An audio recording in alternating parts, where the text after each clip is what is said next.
પણ અમારા અંતર્દેશે તો ક્યારેય સપનામાં પણ જગતની કોરનો ઘાટ થતો નથી. એટલે આવા ભક્ત આપણે થવાનું છે, થવાશે. ભગવાન મળ્યા છે, થવાશે.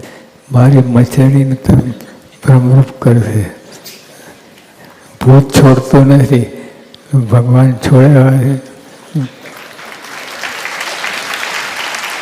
ભૂત જેને વર્ગે ને એને દશા જોઈ લેજો. તો એ રીતે ભૂત છોડતો નથી. મારે કે અમે છોડવાના છે, તો અમારા હાથમાં માનો કે ના માનો. ભગવાન આપણને મહારાજના યોગમાં એક સ્વામિનારાયણ નામ લે ને તો મહારાજને ઝપટમાં આવી જાય. અને પછી મહારાજ એને માટે વ્યવસ્થા કરે, અક્ષરધામની વ્યવસ્થા કરે.